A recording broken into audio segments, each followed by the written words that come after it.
Good morning, good afternoon, good evening, ladies and gentlemen. Wherever you are in the world today, I hope that you are doing okay.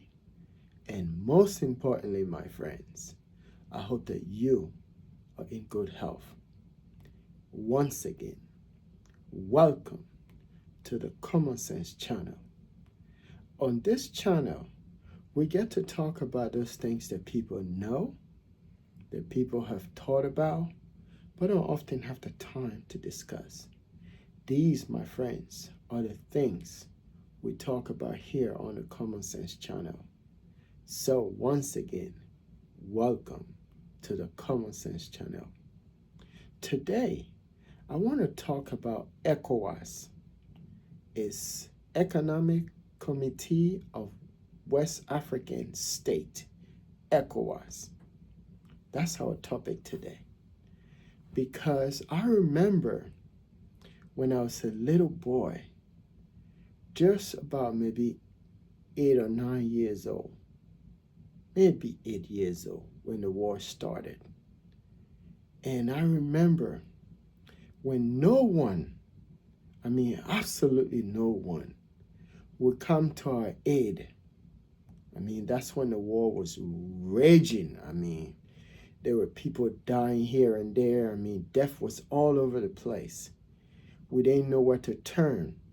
Entire society had gone into chaos. Government disbanded. Everyone confused. No one knew where to turn. When the whole world looked at us and said, oh, look at them killing each other. When no one, this would be like few months or maybe years into what happened in Rwanda. And when no one would come to our aid, that's when ECOWAS stepped in the form of ECOMOG. And these were gallant men and women from Nigeria. I will never forget that. I remember as a boy, as a child, seeing their bodies laying on the streets. And I can remember, and I can even see it today, of dogs eating them all over the place. Yes, these were men that left their villages, their towns, and women, Ghanaians, and Nigerian, that time, came to our aid when no one would dare go or dare intervene to save us. I never forget that. It was later on that I learned that ECOWAS was founded in 1975.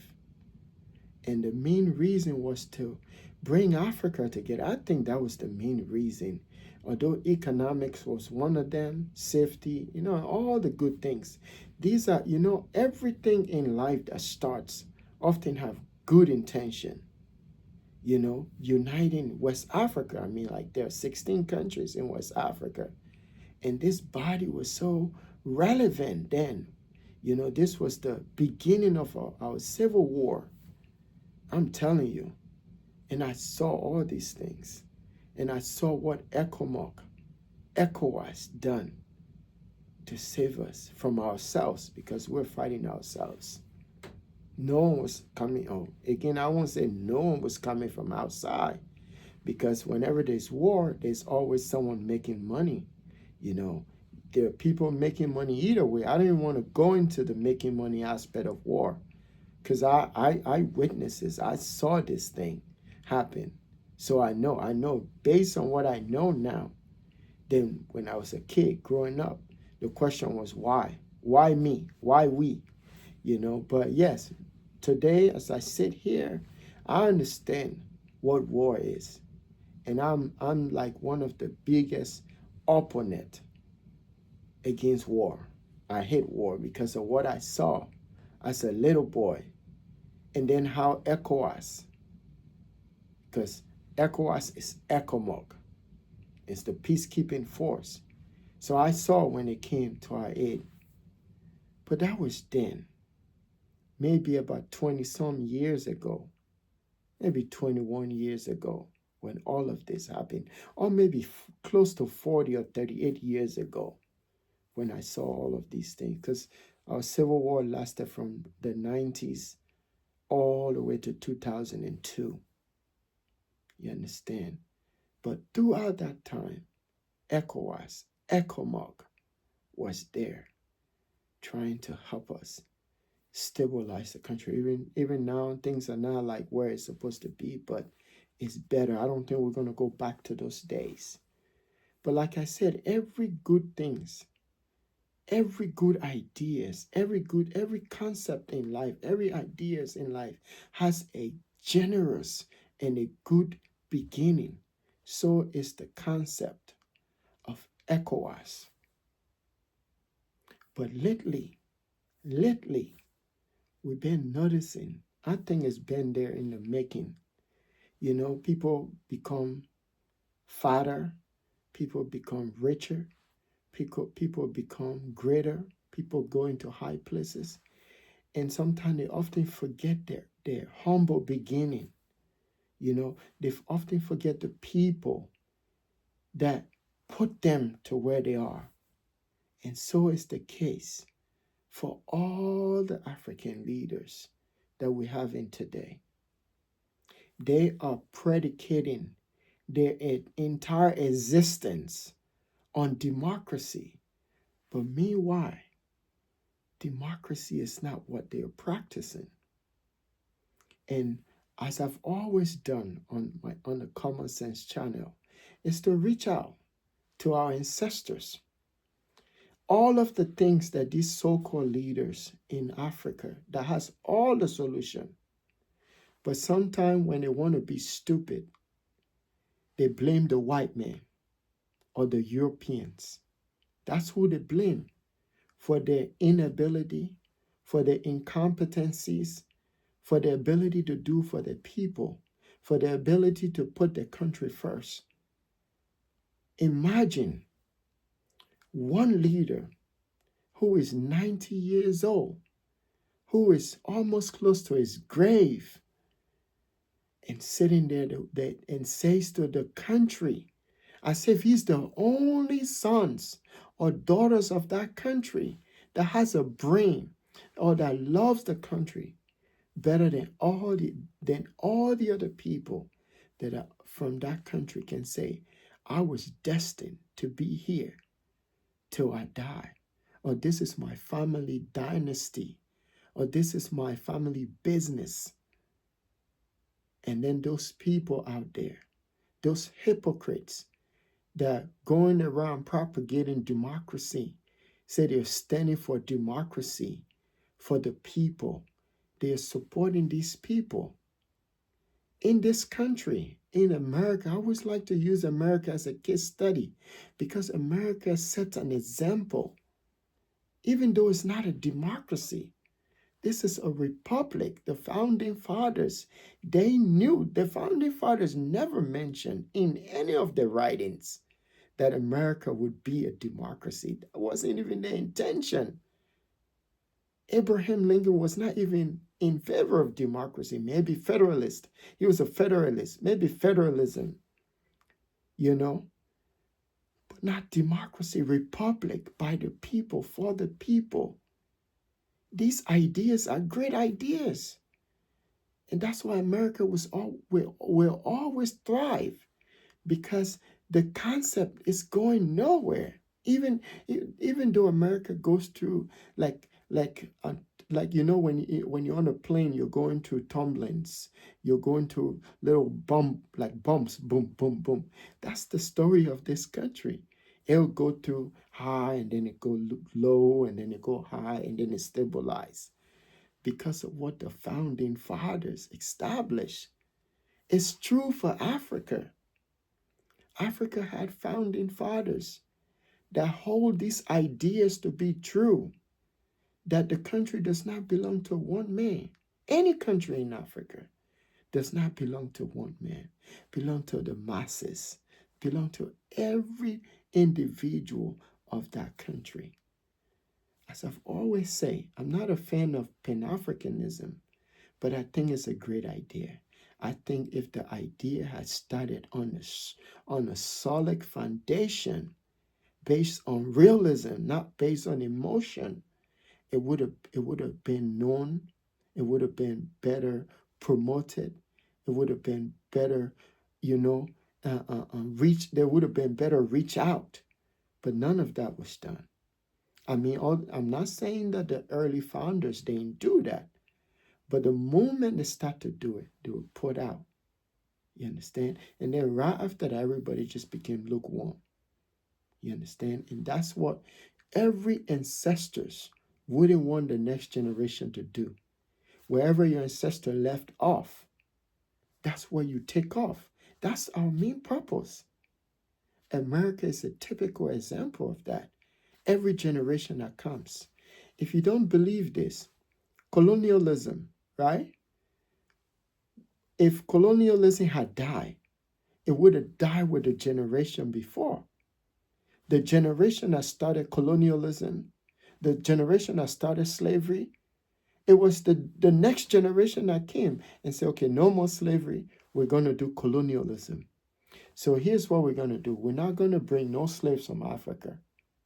Now this time, we're going to keep them in Africa and we're going to put them in an open prison. And we're going to indoctrinate them. And we're going to close their mind up. So they're not thinking anything other than to be our slaves. That's colonialism.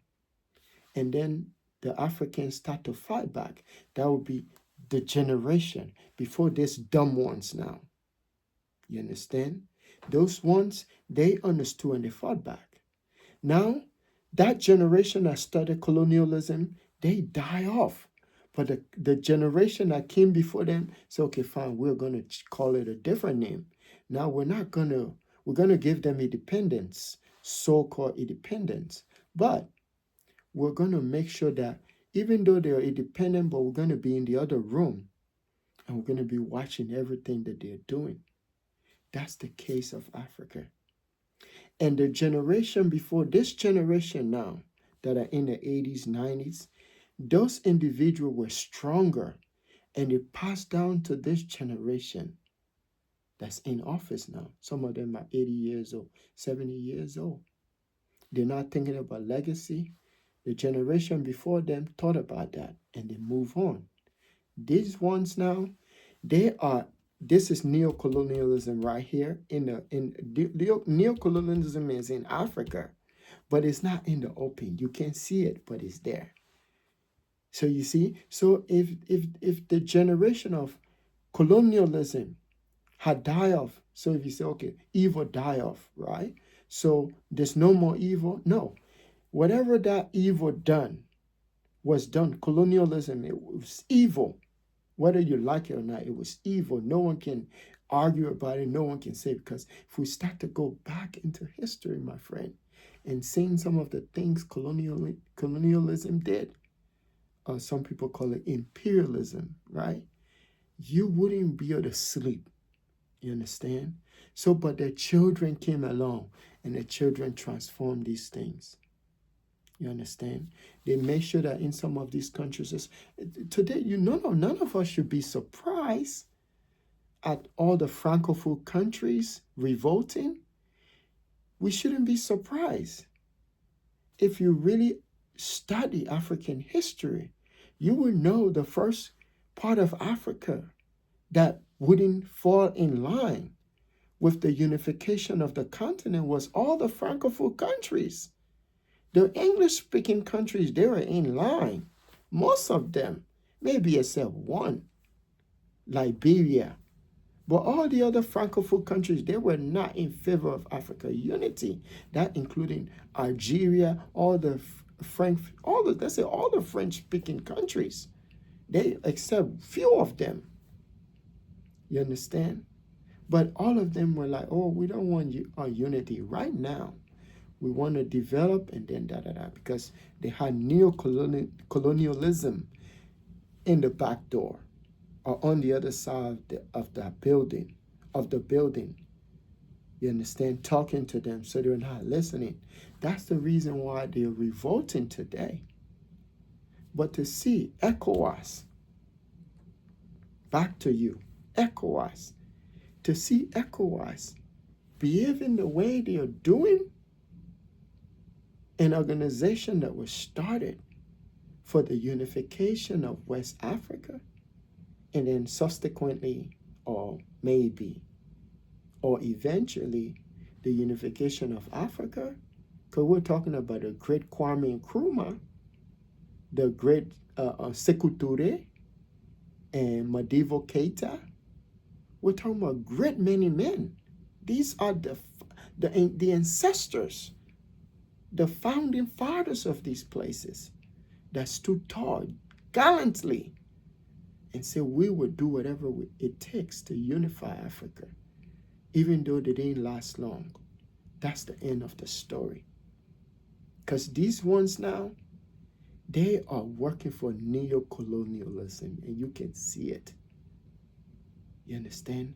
I will always respect Nigeria, because if it wasn't for Nigeria, Guinea, Ghana, you understand, I wouldn't be alive today. That's the truth. I saw them. I saw many of them fall during that bloody civil war. I saw. Some of them will never know them. They gave their lives for us. From Sierra Leone. You understand? If it wasn't for them, I wouldn't be here. I saw these people was eaten by dogs on the street. I saw them. I saw many of their bodies on the streets. I did. You understand? But today, it's not the same. I say 38 years ago, it's a different organization. It's not run in the interest of West Africa and subsequently the all of Africa. They have changed. They have changed into something else. They have evolved into something else. And whatever that thing is, it's not in the interest of Africa. Neither is it in the interest of West Africa. When we talk of unity, a lot of people just think unity is like people unity. Unity is a mindset. That's what it is. You know, like what, to be honest with me, like to be honest with you, my audience and my viewers, I'm a Pan-Africanist, right? But I just see like, there's just so much segments. Like we are so divided. We are divided in terms of language. We are divided in terms of tribe. We are divided in terms of culture. And worst of all, and we are divided by religion. So if you're talking about coming together, and then moreover, we are black people, we're scattered all over the planet, all over the earth. I think we are the chosen people of the earth, because you find us everywhere.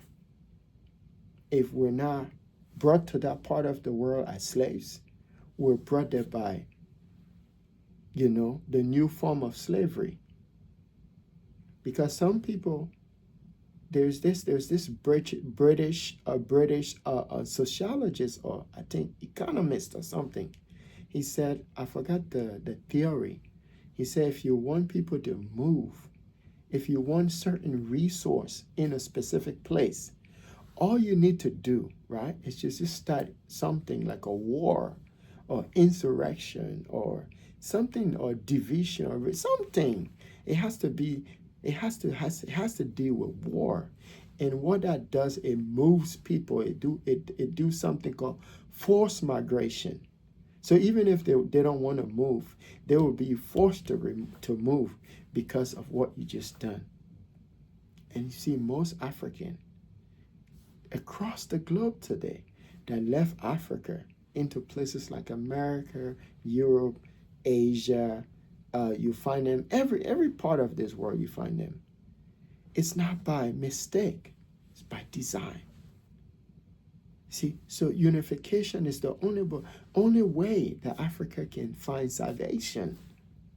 But how can you unify when you have all of these divisions, all of these different segments? So people who are intelligent, intelligent individual in this country, black people, black American people in black Americans, North black American, Asian black American, Australian black American, Europe blacks. You see, look, I'm saying black American all over the place, but it's fine. Euro blacks, right? Australian blacks, South American blacks, or the Caribbean blacks, when they look at Africa, this is what they see. All of this division. So when you call on unity, right? They're not going to buy into it because they're going to be like, look, you're not united. How can we believe that Pan-Africanism, because anyway, I'm not going to say I didn't know about Pan-Africanism. I did because my mother was a very intelligent woman, right? She introduced us to a lot of things, when I was a little kid. Because I wish, now looking back, I wish the Almighty had given her long life so I can just sit and talk to her about her childhood when she was young. But I had an opportunity to talk to my uncle, and he kind of gave me a little understanding of what she was when she was young. These are the people that are on the street, just like any young people of her time, fighting against what was happening in the country when she was younger. Doing not post-colonial era, pre-colonial era. That's what my mother was. Understand? Until she fall victim to religion. You understand? But yeah, I wanted to know like what she was doing. But yeah, some of these things, right? When these other people are looking into the continent, that's what they see. And if you notice when Ibrahim Traore came into the picture, you see how the world, black world, black South American, black Australian, black Europeans, black Americans, black North Americans. You saw how all of them were coalescing. That's what these people are waiting for. You understand? That's the power of the movement. Because all these people, they're looking at Africa and saying, man, you need to get your act together. If you're not united, there's no we can believe in your unity. You understand? So here's the point I'm trying to make. When Niger, Burkina Faso, Mali, when these three start to do that, all these people, my friends, across these various places, they start to believe. And that's what neocolonialism is trying to wipe away. So at this point, any African, any black person that has origin in Africa, if you don't know at this point who your real enemy are, you will never understand why Africa is still in bondage. As I've always said on my channel, the only way a black man, intelligent black man knows this, smart black men, the black people that watch my channel know this. And because when we say black, all human race are black. And the only way you know this, do your research, you understand. So when we say black people, we're talking about everyone. But we're talking about the people, the oppressed people of the world are the original people of the world. And the reason why they're oppressed is because they haven't discovered themselves. And it's in their head. Because you can be in this country. If you don't understand, if you still feel, if you're not emancipated in your brain, you will see your fellow black brother as your enemy. And you will fight against that person. And that's what happened a few days ago in the Benin Republic. When Nigeria, I will always, again, I'm saying this, I will always honor and respect Nigeria for coming to our aid, because our situation in Sierra Leone would have been just like those in Rwanda if ECOWAS had not stepped in. But that was 38 to 40 years ago. These people have changed. They have evolved. When Nigeria can protect dictatorship, when Nigeria can enter, before Nigeria enter into our country, Sierra Leone, they had to ask for permission. They didn't just go into Sierra Leone like that. And they just didn't do it. They had to go meet first as a board in the various countries and discuss this before they finally put troops together to intervene, to save us from ourselves and to save us from those who are trying to make money out of our demise. To see Nigeria attacking another brother, that's a level of brainwashing that no one can give you. So it's hard for individual that brainwash to blame the Europeans for the action that he or she took against his or her brother. The Beninese people are Africans. Those guys that you said, Tunubu, you said you launched precision attack on them. Those are the army of Benin. They could have arrested that guy and unalive him, but they didn't do that. The first word that came out of that guy that launched the coup was, we want to return the country to democracy. I don't know why they keep saying democracy, because democracy is another word for dictatorship in Africa. Democracy, my friends, is an illusion. Doesn't exist. Does not. No country on this planet practices it. None. It's a fine idea. In theory, it's a fine, great idea. But it doesn't exist. It doesn't exist here in this country. It doesn't exist in Africa. It doesn't exist in Australia. It doesn't exist in Europe. It doesn't exist in South America. It doesn't exist nowhere on this planet. Even the Greek were the ones that started democracy. Guess what? Towards the end, they abandoned it. So when you take over a country, this is for the Kupis, you take over a country, stop saying return. Just say give it to the republic, the people, which is not a bad thing. But for what Nigeria did, my friend, I like to give constructive criticism, right? You just open the Pandora box. And what in the Pandora box are these? Now, anyone wants to launch a coup in Africa, they're going to be thinking twice. And whatever measure they would take, especially in those Francophone countries, because we haven't seen the Anglo ones do it now, the Anglophone one do it. But that can be true, that can happen. But they're going to think twice and they're going to be very precise. And now they know what to do. You understand?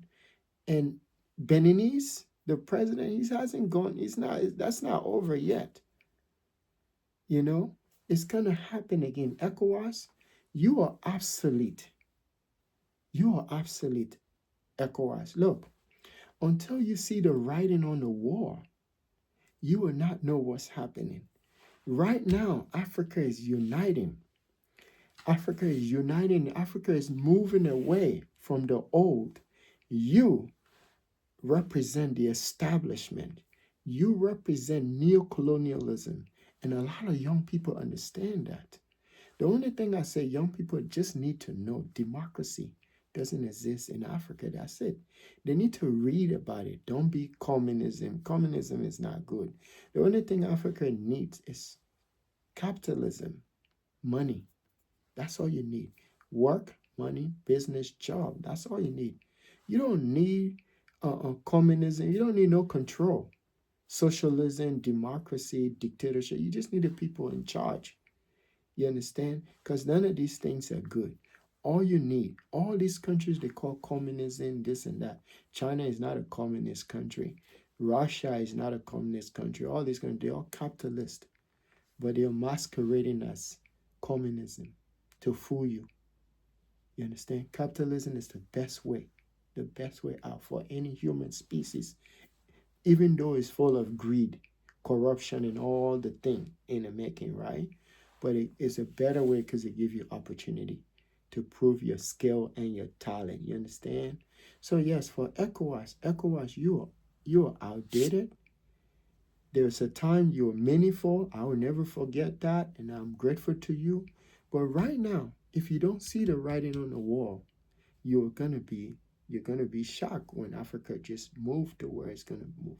So now you see some of those countries, Mr. Tinubu, your action in Benin, right? There are countries now they are thinking twice. They're either thinking to break away from you and to move the other side. If you watch, I don't like to even call Traore because I don't want to put him on the spotlight because I see people, every little small thing, even the situation in Benin, they put this young man's picture on their stuff. Has nothing to do with that. You know what he's doing? He's focusing. Some of you are lousy. You know, you come to power, you're too lousy. Neocolonialism, they are there. They're not going to allow you. Like if you're going to do for your people, don't talk about it. Just do it. If any president that comes to Africa and you want to do for the people, don't talk about it. Just do it. Because the moment you start to talk about it, that idea is not going to materialize. They're not going to allow that. Because here's the thing. They want to make Africa hellhole. They want to make Africa the worst place imaginable so that Black Americans don't go there. Don't think of going there.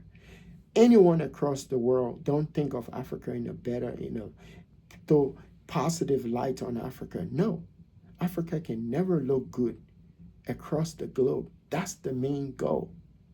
So that some of us will leave a country. There's always going to be war so people can migrate, go to other places. So all of those talents and expertise are not put in the country. They're put somewhere else. You understand? On the Common Sense channel, that's what we do.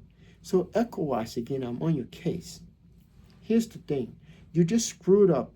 You screwed up, Tinubu. Whatever you are, your leadership, you see, that's why when you have old people, nothing against old people, but the dumb old people, the slow one, right?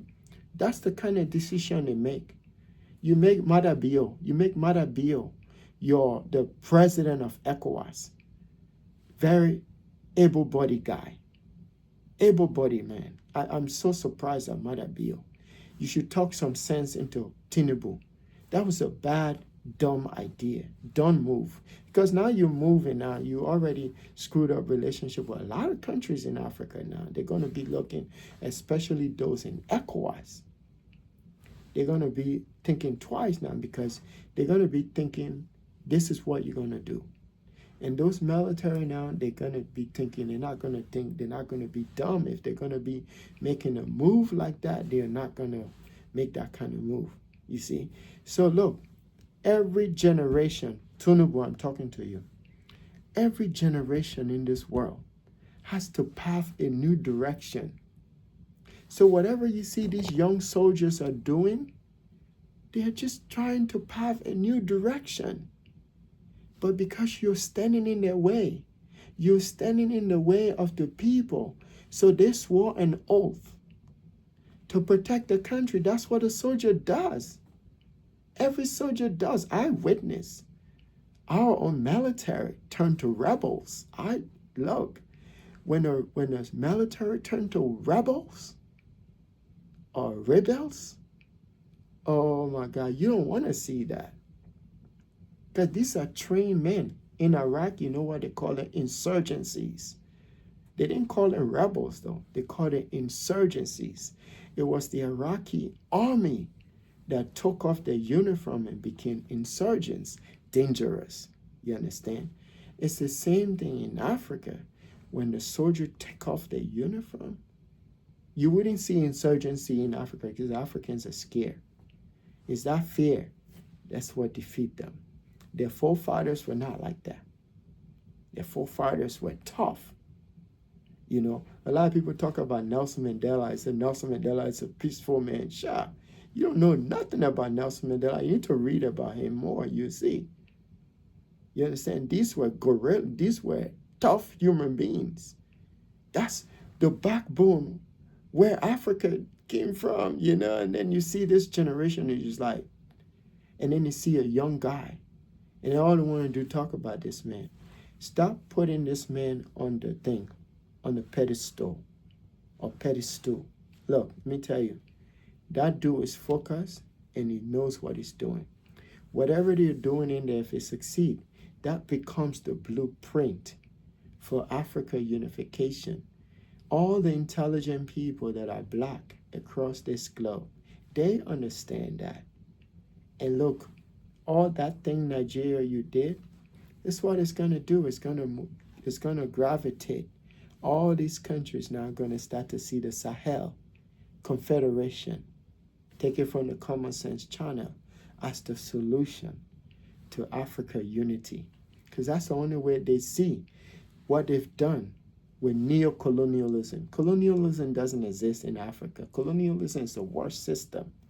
But neocolonialism is that one is a new form of colonialism. I don't know if it's the worst, but it's more intelligent. They don't use brute force. They use something called intelligence. You Africans, you have intelligence. You're smart. But the thing is, you don't want to wake up. And another thing is this unity. Tinubu, here's the thing. That was your brothers you fought against. You did that for neocolonialism. You know, you're not a dumb man. I don't think you're dumb. Tinubu is not a dumb man. This is a man that has traveled the world. He knows what's best for Nigeria. But these individuals are designed, a program, not to do for Africa. Understand? That's the design. Any leaders that come to Africa that want to put the continent on the map, they do for the people, they always take them out. I can name you just a bunch of them that I know based on my own research. But I just kind of leave it at that. But ECOWAS, man, we don't want you to go back to your founding principles. We don't want you to go back. Here's what we just want you to give way to the next generation to shape the future of Africa. And that's what they're doing. And this is done by the old, the young, the wise, and the intelligence. They are trying to shape Africa because there are all the presidents in Africa that are trying to do better. Because if you don't want to be disrespected by anyone, by the Chinese, by the Koreans, by the Japanese, by the Europeans, by the South Americans, whatever, you don't want to be disrespected and talked down on, right? All you need to do is start to better the condition of the people. Bring about forget about democracy, just bring capitalism. Capitalism, look, when the people are working, life is better for them. Because if you want a great workforce, make sure everybody have health care. So when they're sick, they know they can just go to hospital. That's how you promote a positive and a powerful workforce. You understand? So when they're sick, they don't have to worry. You know, they won't even wait to get sick. The moment they start feeling funny, they'll go to the hospital and get treatment. Then they'll be able to go to work. Then money continues in the country. The country continues to develop. You understand? Look at China has 1 billion people, billion plus people. But no one ever talks about the Chinese healthcare system. No one ever says crappy. No one ever say the Chinese are not complaining. You see? So the system can work, but it needs someone with a mind, with an intelligent mind, like the new generation that are coming up in Africa. It's that awakening is what I look forward, because I believe once Africa start to unite, once Africa start to come together within the continent, people in South America, black people in South America, black people in North America, black people in Europe, black people in Australia, black people in Asia, all across the globe, they'll start to come around. That's the logic. They'll start to come around. And then they're going to start believing in Pan-Africanism. Because you can preach about Pan-Africanism all you want. If you cannot unite the people based on the region, geography, religion, culture, language, if you cannot unite the people on these things that are listed, there's no Pan-Africanism. Because I can say I love someone in Africa, and then if I go there, if they treated me in a different light or in a different way, I'm gonna feel resentful. You see, so their mindset has to be changed. But the only thing that can do that, as I've always said, the ancestors, unity, stability, love, and understanding can do that. So ECOWAS, you just made a mistake. You made a big, big mistake. I hope you're thinking about your action right now. Whether someone call you to go into the country, that's another case. You understand? But you have to do it the right way. Based on what I heard and learned, that Nigeria went into Benin Republic without even the Senate approving that. Gosh, that's an invasion.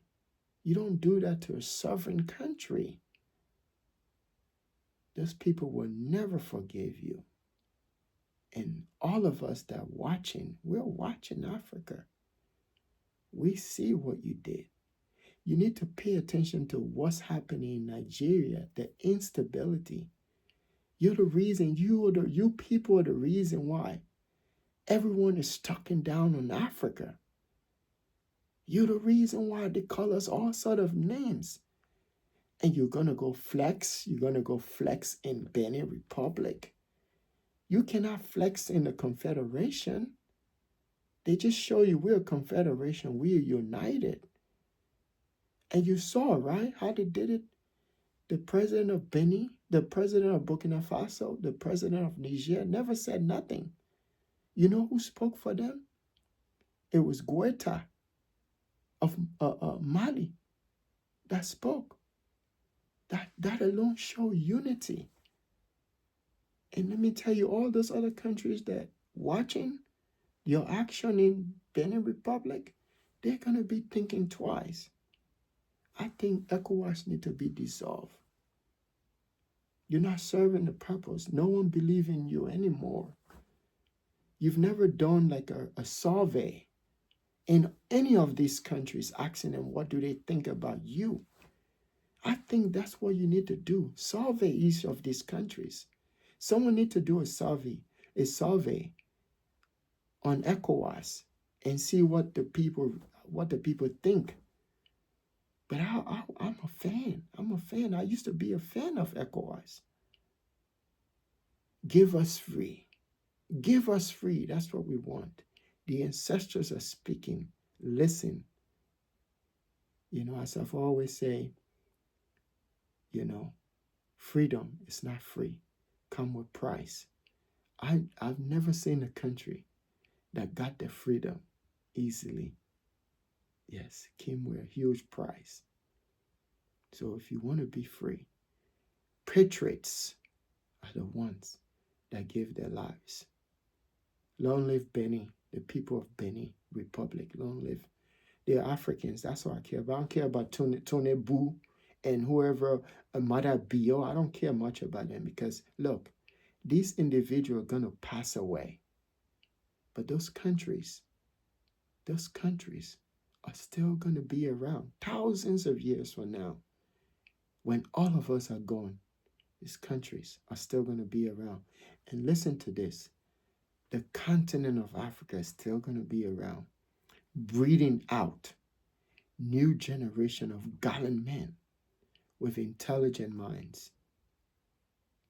You understand? So all that fire, all that flexing you're doing, it's not going to mean nothing.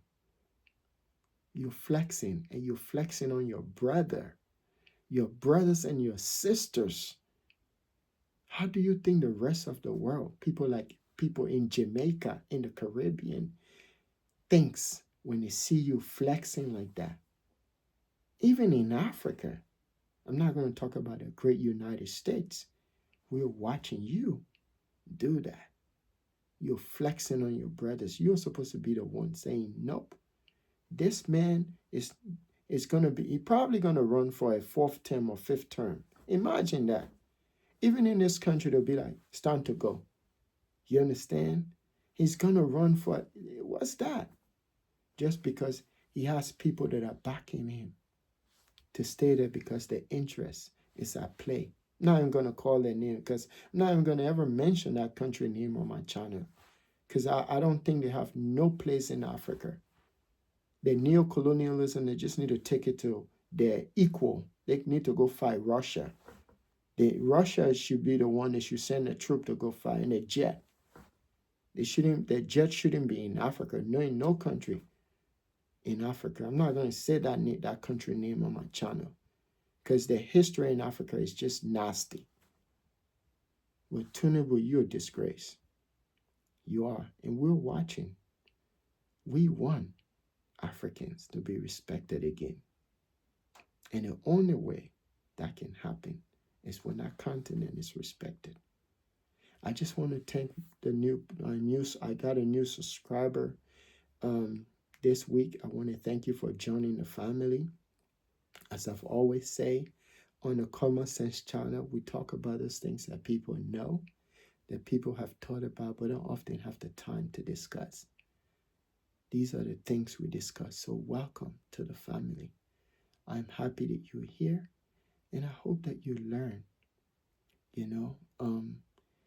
It's one of those saddest things, but you wouldn't understand if you're not an African, but only Black African, wherever your origin is.